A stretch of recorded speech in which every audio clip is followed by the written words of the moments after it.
ඒ වගේම අනිසි වරප්‍රසාද නැතිව සිංහල වේවා, දෙමළ වේවා, මුස්ලිම් වේවා, බර්ග වේවා, මැලේ වේවා සෑම පුරවැසියෙකුටම සමාන වරප්‍රසාද සහිත ජීවත් වීමේ නිදහස සාතික කිරීමයි. මිනිස් අයිතිවාසිකම්, මිනිස් වගකීම්, මිනිස් වරප්‍රසාද සියල්ලන්ටම එකයි යන හැඟීම අප සමස්ත ජීවිතවලට ඇතුළත් කළ යුතුයි. අපේ සමාජයේ ඛේදවාචකෙක ඉන්නවා. අපේ සමාජයේ පුරුදු වෙලා තිබුණා එක්ක දන ගාගෙන ජීවත් වෙන්න. මහා බල අධිකාරියෙන් ඉදිරිපිට දන ගාගෙන ජීවත් වීම පුරුදුයි.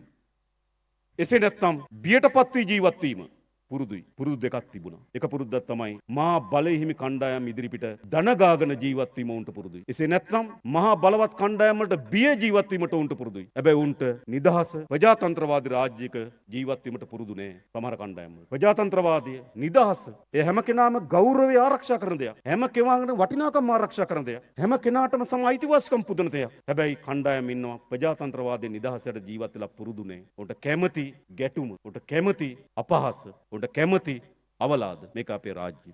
නමුත් අපි කැපවී සිටිනවා ප්‍රජාතන්ත්‍රවාදී සහ නිදහස් රාජ්‍යයක් වෙනුවෙන්. හැකියාව, දක්ෂතාවය, කුසලතාවය ඇති සියලු දෙනාට ඉදිරියට එන්නට හැකි රටක් නිර්මාණය කළ යුතුයි. විශේෂ වරප්‍රසාද වලින් වැජබුණු සමහරුන්ට ඒක වේදනාවට කාරණයක් වෙන්න පුළුවන්. සියලු දෙනා නීති ඉදිරියේ සමාන වීම අතිවරප්‍රසාද ලයිස කණ්ඩායම් වලට වේදනාවට කාරණයක් වෙන්න පුළුවන්. Taman විශේෂයි කියා හිතමින් අනේකා පීඩාවට පත් කළ අය තවදුරටත් විශේෂ නොවීම නිසා කලබල වෙන්න පුළුවන්. Taman විශේෂයි කියලා හිතුවා. Taman නීතියට වඩා උඩින් කියලා හිතුවා. Tamanට විශේෂ වරප්‍රසාද තියෙනවා කියලා හිතුවා. හැබැයි ඒවා අහිමි වෙනකොට විශේෂ නොවීම නිසා කලබල වෙන්න පුළුවන්. ඉතිහාසයේ කිසි දවසක නොවන විදියට තරාතිරම නොබලා නීතිය හඹා ඒම ගැන ඔවුන් වීරු වැටෙන්න පුළුවන්. නමුත් අපි සර්ව සාධාරණත්වය උදෙසා කොන්දේසි විරහිතව කැපී පිටිනෝ ජනතාවගේ අභිලාෂයන් තිරසාරව ඉටු කරනවා. මම හිතනවා මේ මියගේ රණවිරුවන්ගේ ප්‍රාර්ථනාව ඒකයි. ඔවුන් කිසිවෙක් ප්‍රාර්ථනා කරේ නැහැ නීතියට උඩින් ඉන්න වරප්‍රසාදේ පිරිස. ඔවුන් කිසිවෙක් ප්‍රාර්ථනා කරේ නැහැ සාමාන්‍ය සමාජයේ තියෙන පොදු රීතීන් වලට උඩින් ඉන්න පිරිස. ඒ ප්‍රාර්ථනාව අපි ඉටු කළ යුතුයි.